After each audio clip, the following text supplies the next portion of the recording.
Good morning. My name is Nick Pouder, and I am here this morning with my father, George Pouder, who has recently moved to New Milford after spending many decades in Bedford, New York, and just celebrated his 100th birthday and his 66th wedding anniversary. So we're going to talk a little bit today about his experiences growing up in New York City during the 1920s and 30s in the pre-war era, and then also about some of his experiences serving in the U.S. Army in World War II. Dad, maybe you can talk a little bit about growing up in the Bronx and what that was like in 1923 when you were born, and what was happening then in the city and in the country. Well, I have to think back on that one. We were living there because,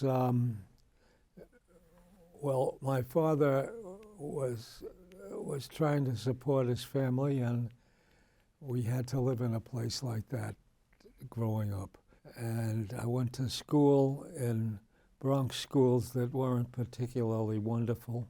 And when I was 7, which would have been 1930, I started school just in time for the Great Depression to hit. And we had the repercussions from that depression for 10 years after that. And so money was tight, and my father was told that they were going to lay off everybody in the company he worked for except himself if he would take a 50% cut in salary. So at that point he was supporting 8 people. And but he went along with that, and so from then on we were getting noodle soup 3 or 4 times a week, and things were really tough. We were crowded in a small apartment. I slept in the bedroom that had been made out of half of a corridor, in the room with my grandmother and my aunt, and my brother slept in the adjoining half room that had been a corridor, and he was sleeping in that room with our parents, my father and mother.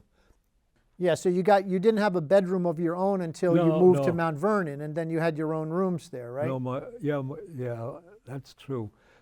My brother and I had the room together when we moved to a bigger house in the Bronx, and then when we moved to Mount Vernon, we each got, for the first time in our lives, a bedroom of our own, and I was 17, 18, I guess, by that time. And your mother's, your maternal grandmother, who was living with you when the war broke out, and actually before the war, she was a first-generation immigrant from Germany, right? Yeah, well, I had 3 German grandparents.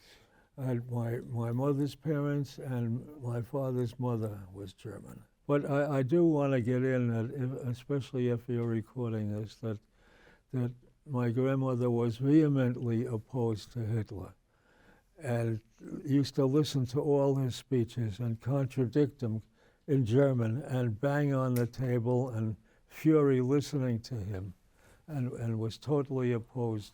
So they were broadcasting Hitler's propaganda in the United States, No, that was the short wave that would pick up the speech. I see. Do you recall to what degree there were Nazi sympathizers in the United States before the war broke out? We didn't have anything to do with them, but the Bund. The Bund was German people in the United States who thought Hitler was wonderful. And they had parades and rallies and petitioned not to interfere with Germany, but anyway, we in time we were able to move out of that small apartment and move to a house with a large lot where we had a big garden. We grew tomatoes and cabbage and sunflowers too. I had enjoyed that very much because I loved to work with plants and grow plants in my own garden, and it ended up being my vocation when I went into commercial horticulture. And actually, you were in college for horticulture when the Japanese invaded Pearl Harbor. What can you tell us about that period of your life, and where were you? Well, I happened to be home for the weekend, and we had just moved to Mount Vernon, and for the first time in my life, I just doubled up with my brother in one bedroom. And I was varnishing the furniture for my new digs when my father called up and said that the Japanese had bombed Pearl Harbor. Hello, NBC. Hello, NBC. This is KGU in Honolulu, Hawaii. We have witnessed this morning a distant view, a brief battle off Pearl Harbor, and a severe bombing of Pearl Harbor by enemy planes, undoubtedly Japanese. And I had to go back to school that night, so I went down on the train to Grand Central and walked across 42nd Street to Times Square to see what the Times, they had a ticker tape on their building. The Times owned the building at that time. And the ticker tape was saying how we had lost, I don't know how many battleships and planes and how many men had been killed in this surprise attack. And then I went back to Long Island on the Long Island Railroad, and half of the train was filled with students going back from the weekend, and they were all talking about enlisting the next day. And I hung in there, and later I enlisted and volunteered, and I was called up. But meanwhile, the school was rationed as far as gasoline, and that went, and they stopped us from doing class trips in the buses because they used up gasoline. And then they, instead of cutting the grass on the campus with gasoline-driven lawnmowers, they had sheep to clean, to eat the grass on the plot, and save the gasoline that way. Now, you were called up to active service shortly after you graduated college. Yeah, you had a deferred I made enlistment, and I was called up, and we had an accelerated course and graduated earlier than anybody had figured.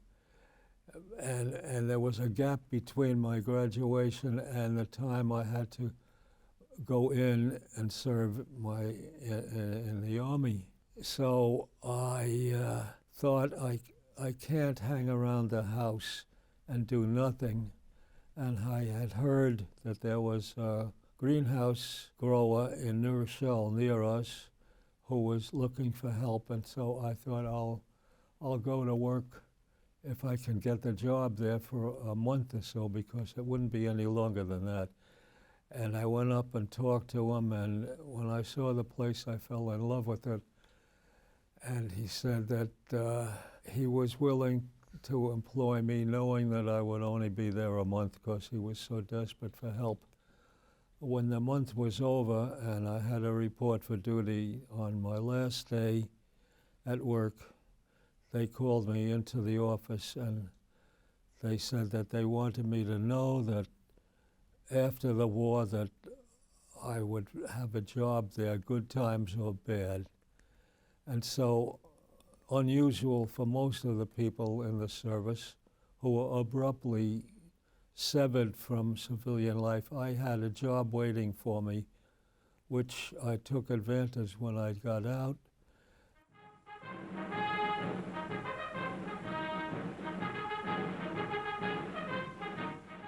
yeah, because so you enlisted in the Army shortly after your 18th birthday. I mean, you were a freshman in college, right? Yeah, I enlisted just before my 18th. Yeah. birthday. So they had a deferred enlistment of sorts, where they let you finish your college studies, and then finish, then they before called you I up. went in.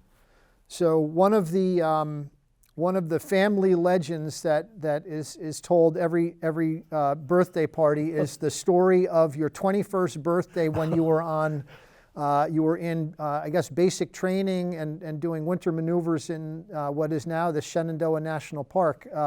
So can you tell us a little bit about the story of the birthday cake? Okay.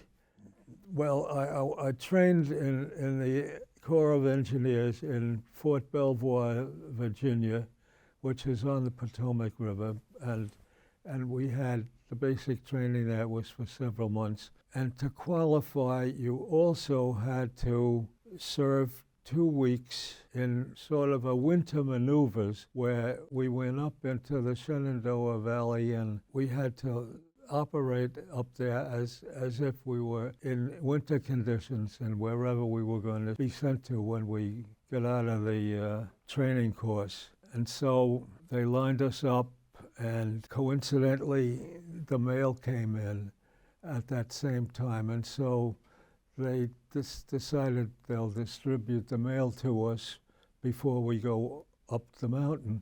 And so they called my name, and I walked out to get my mail, and my mail was a box, a bulky box.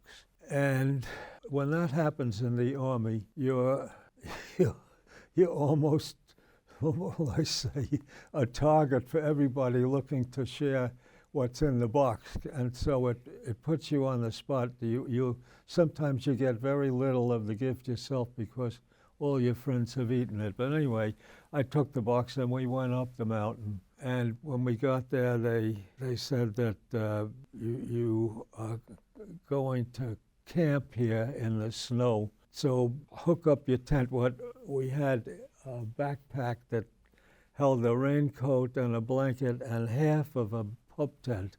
And the pup tent had little grommets and hooks where you can attach one of these to another and make a double tent, or they said, now you're going to make a 4-man tent. And so I knew the other 3 guys next to me, and so we decided we would make our tent together. So we all hooked our tents together and brushed away the snow, and then had a job getting the tent pegs in because the ground was frozen. And we had our sleeping bags, and we squeezed in there, and I still had the cake, and so we had to do everything in the dark because this was training for actual battle where you couldn't show a light. So we had nothing but darkness in the tent, and we had this cake to cut. So we took a bayonet and cut the cake in quarters with the bayonet, sliced it 2 ways, and we each had a quarter of a cake to eat. And my mother had also sent 21 candles, little candles, but we couldn't light them because of the showing the light prohibition. So I reached out under the tent flap and threw the candles out into the snow. And well, it was pretty cold night, because we were on the frozen ground and the sleeping bags didn't really protect us that much. And that experience actually probably contributed to saving your life because you contracted pneumonia when you were there, and No, I contracted pneumonia later. you were Oh, well, okay. you were supposed to ship out at one point when you were stateside, and you were sick, so they delayed you, and something happened.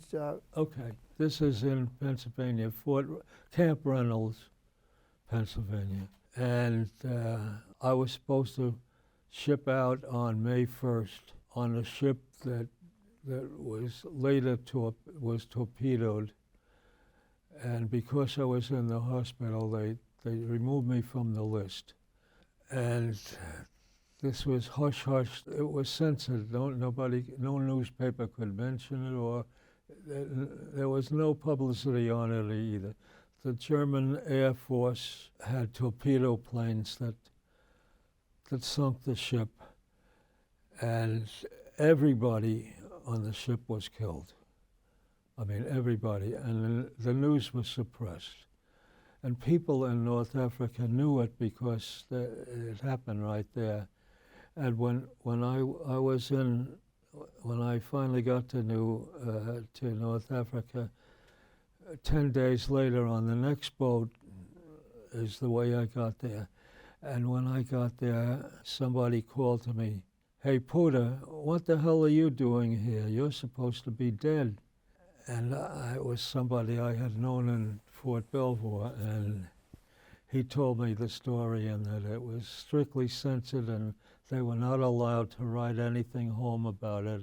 There was absolutely no publicity on the thing until a long time after the war ended, before they came out. And so they had 504 GIs killed on that boat. And so from then on, 505 was my lucky number.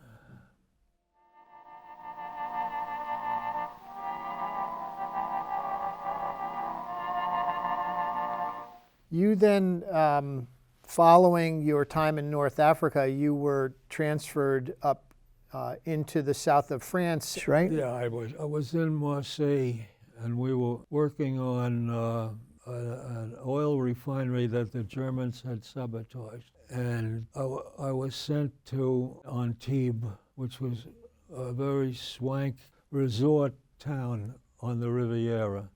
So I was sent to Antibes to help because they were short-handed.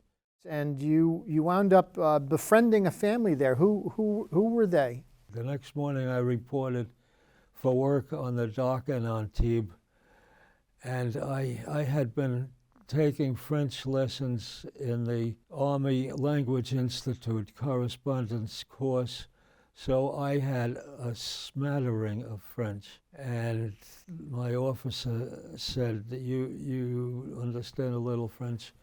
You go into the town, find a plumbing shop, and see if you can get another plumbing part like this. And he handed me a valve. And I thought, well, I'll never be able to find a plumbing shop in a posh place like Antibes. But I walked out of the dock and into town and found a plumbing shop and went in and asked the clerk in my my French that I knew if he had the part, and he answered in English, fortunately, that yes, he did have the part. And so I bought that part with money that I had been given to spend. And he started to chat with me and said his name was Pat Lagion, and he told me that I was the first American he had met because the town had just been liberated from the Germans. So then he invited me back to his house for dinner, and we sat around talking. His wife spoke no English at all, but her French was elegant and slow, and I could get it. And the daughter was 11 years old and spoke absolutely perfect Oxford English with an English accent. And she had been hidden by the nuns in a convent all those years in case the Nazis caught him. So this was a Jewish family that was in hiding in the south of France. They were hiding, and he was working in the plumbing shop as subterfuge, but at night he was in the FFI, which was the French Forces of the Interior, and so he was leading this double life. But now it was all over, and they were so happy because the girl came back and lived with them in the apartment again, and they invited me back every night. All I could bring was sea rations, but they mixed it with local herbs and spices and vegetables, and so it tasted like ambrosia.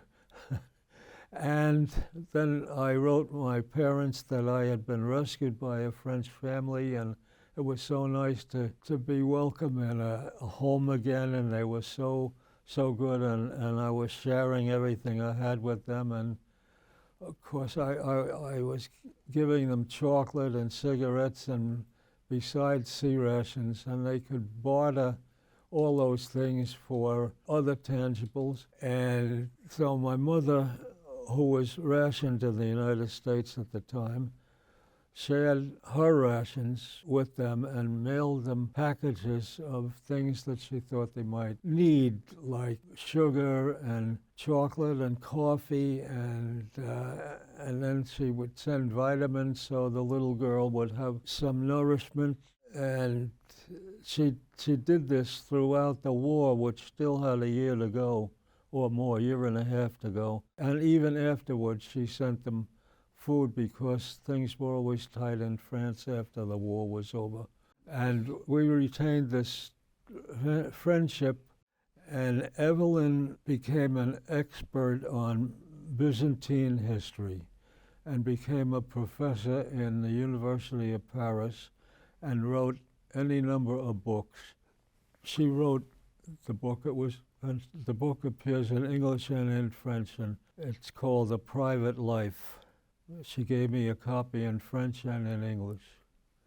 And this book is for sale, by the way, in Amazon.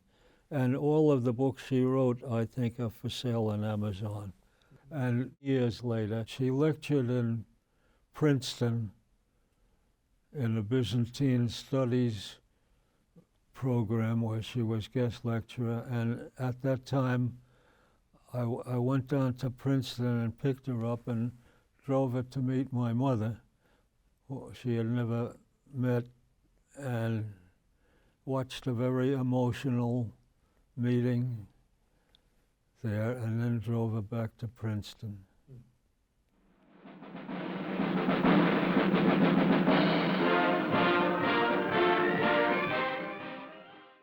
You were part of the war effort moving into Germany as the war was ending. As part of the 42nd Infantry, you in fact were the first division into Dachau and the liberation of the first of the concentration camps to be discovered. What can you tell us about that first day arriving at this camp and what you saw there? Well, it was a complete surprise. And we were going through this beautiful countryside that was covered with fruit trees in flower, apples primarily, the horticulturists noticed. And I looked at the map and I thought, gee, we must be heading for Munich because there's nothing but little tiny crossroad villages that inconsequential and nothing in these places till we get to big city of Munich. And so we rounded a corner and there was railroad yards on my left, and there was an iron picket fence, I seem to remember.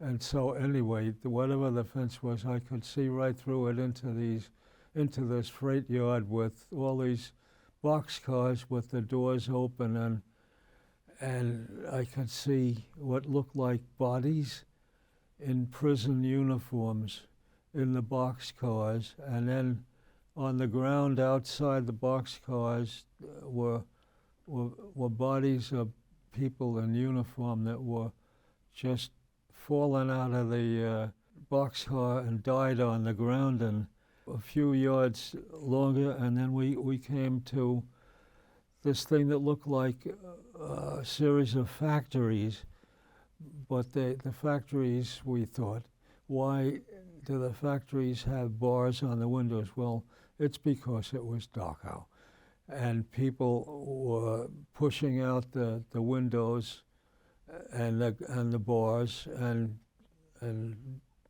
leaping out of the window to escape whatever, and they were climbing the fence and breaking the fence or digging under the fence, and I think there was a moat of water that they had to jump in and wade through and then climb out the next side before they could get out. And then of course they had opened the front gate, and then they were pouring out of this jail. I heard that the train had carried 6,000 of them, and there were others in the prison before they got there. and they were out in the road, blocking the road, and they were coming up and hugging us and at our feet, kneeling and begging us for food, and they were starving. They looked like walking skeletons, really. They're just so gaunt and haggard and covered with lice and clothing all torn, and I thought to myself, and this is what we've been fighting for. This is what they do. This is what we have to stop.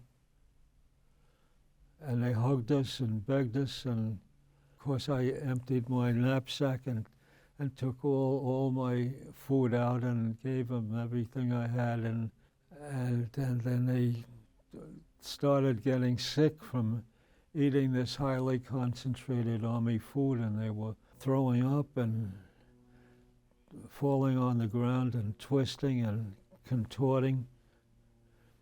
And then the army told us, my officers told us not to feed them because they couldn't handle it, and the army would feed them low residue food like Jell-O and scrambled eggs, and the army was setting up temporary hospitals. How were the people in the community? How did they react to you when you liberated the camp and took over the community? No, they were frightened to see us because they had been conditioned by propaganda to hear how terrible Americans would treat them. But we made everybody we could catch walk through the prison. The members of the community. The members of the community, young and old, and we just rounded them up and forced them out of their houses and made them get in line and walk into the prison. And they were cowed. They were scared to death. I don't know what they thought was going to happen to them, but we made them walk through, and as they came out the other side, there were people fainting and collapsing and throwing up and crying, and they were all saying we had no idea what was happening in here, and if we did, we would have been made prisoners too. And I thought that maybe there's some logic to this, but maybe there isn't, I don't know. But it was going on right under their nose, but it was very, very tight security. Nobody could go in as a casual visitor. So I don't know. But anyway, we did give them an eyeful so they never could say that there was no Holocaust. They saw it with their own eyes. We didn't stay in Dachau because we were headed for Munich and we had scores to settle there. And I mean, you conquered Munich, as I recall as well, right? You were part of the force that conquered Munich. It took a day or so to get to Munich, and then, strange to say, the army offered us a choice of how would you like to enter the conquered city, and you could go in on top of a tank, or you could march in, or you could ride in an open truck. And I thought, well, I've done enough marching, and I think riding on a tank, I might not make it into Munich with the danger of riding on the top of a tank with the treads treading right under your feet. So I rode in on the back of a truck, and I stood with my arms on the cab of the truck. So therefore, I had the unblocked view of entry into Munich. It wasn't a parade. It was a victory parade, yes, but it wasn't a showing off parade of our victory. There were no bands, there were no flags and bugles and trumpets blowing. We just drove in, and as we drove in, the surrendered army that was in Munich was marched out, which was a very exhilarating sight.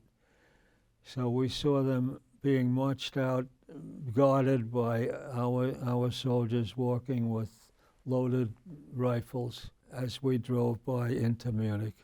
Some of the people from Dachau had already reached central Munich before we did, but it was filled with prisoners of war from British camps. There were lots of British Air Force captured soldiers that were in camps near Munich, and they were all released as we came into the city, and the city was filled with Allied soldiers. At one point, you were in a convoy that came under attack by the Nazis, and you wound up meeting another soldier who was in that skirmish by the name of Paul Detagius. Who was he, and what can you tell us about your relationship? Well, when we marched into Munich, we were on a dark country road in a column with a tank leading the column and a tank following the column to protect us, because it was through a wooded area. And we were going along, and I heard this tremendous explosion in the back of the column. I would say we were maybe half or three-quarters to the back of the column, so that it wasn't that far from us. And I looked back, and a tank had exploded, and there was a little meadow alongside of the woods, and there was a figure standing there with a bazooka, ready to take another shot at the column, meaning me. And American soldiers were running out to capture this guy, and there were shouts from everybody, kill him, kill him.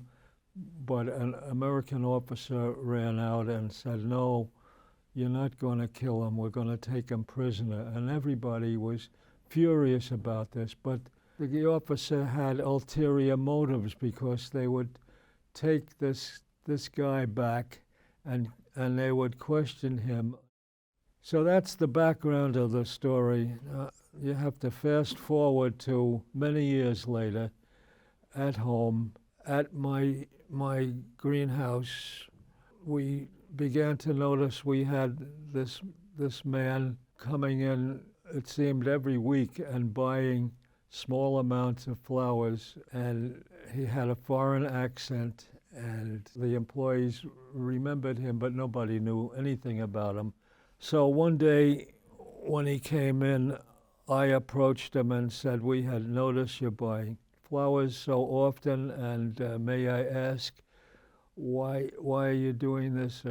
Some special reason or something? And he said he was teaching an art class in the high school, and he wanted fresh flowers for his students to paint. And then we talked, and subsequent visits, we knew each other, and we became more open in what we talked about. And he told me he was a Hungarian, and when the Germans conquered Hungary, they conscripted all the young Hungarian men and forced them into the German army, and he had been serving in the German army against his will for several years. So naturally the conversation was, where were you in the war? Well, we were in Munich, and I said, so was I, and when were you in Munich? When Munich fell and we escaped Munich and we got out into the countryside, and then he said, I saw the most amazing, brave thing I have ever seen in my life. There was a man in our company who stepped out of the woods and had a bazooka and shot the tank in an American column passing by.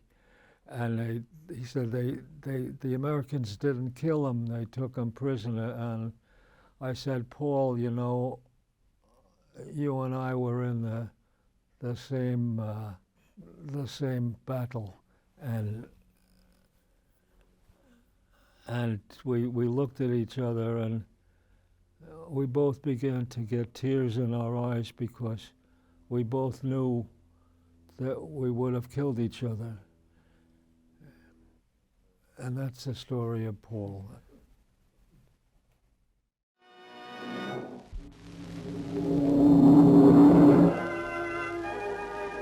Attention! Tribunal! Judges from Britain, America, Russia, and France assemble in Nuremberg's courthouse. Empowered to impose sentence of death, or such punishment as it may consider just, the tribunal sits in judgment upon 20 leaders of the Nazi Party.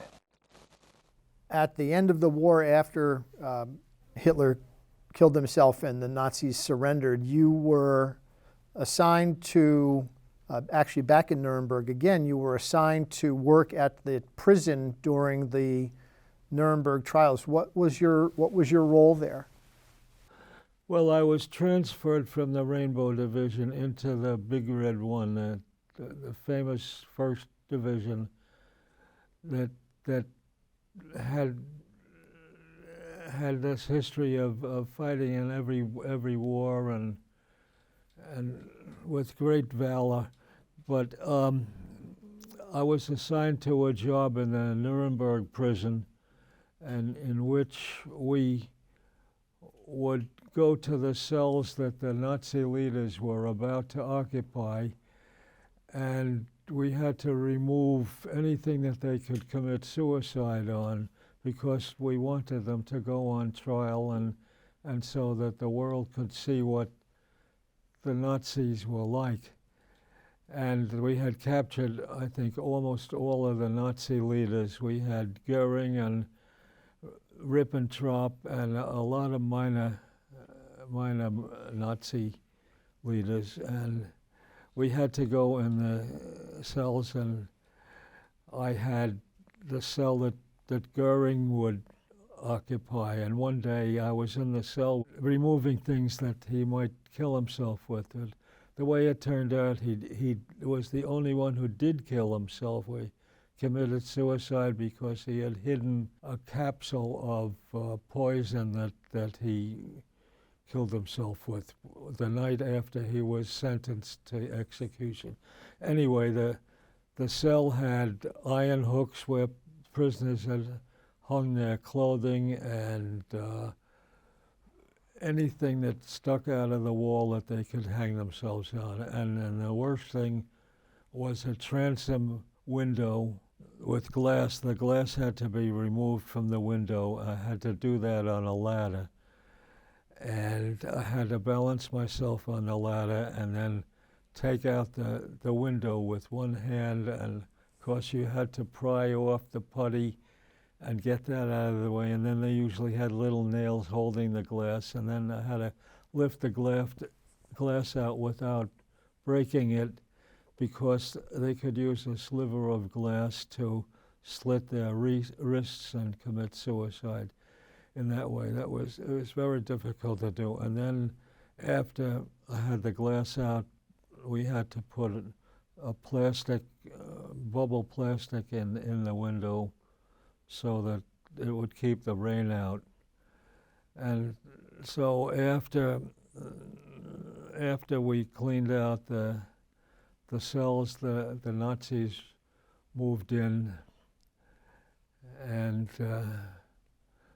should I tell them about many? Yeah, so you weren't allowed to speak with them, but you No. talked about writing some graffiti on the walls in the cell. Yeah, I thought I'll have to write graffiti on these Nazi cells, so I wrote the thing from the Bible, and it's in the book of Daniel. I think it's chapter 5, in which the Syrians, I think, invade Jerusalem, and they vandalize the temple of the Jews, and they steal all of the Jewish goblets and plates and things that are used in ceremonial rituals, and they're going to have a big banquet, and they would use all this stolen Jewish religious stuff to serve the food at the banquet. And as the wicked king tells the story, a hand appears on the wall and writes a message,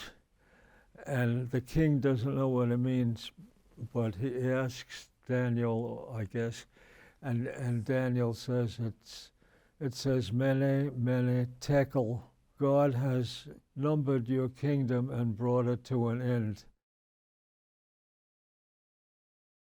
And of course the king is horrified when he sees this, but that's what happened, that right after that the king is killed and his army retreats, and so.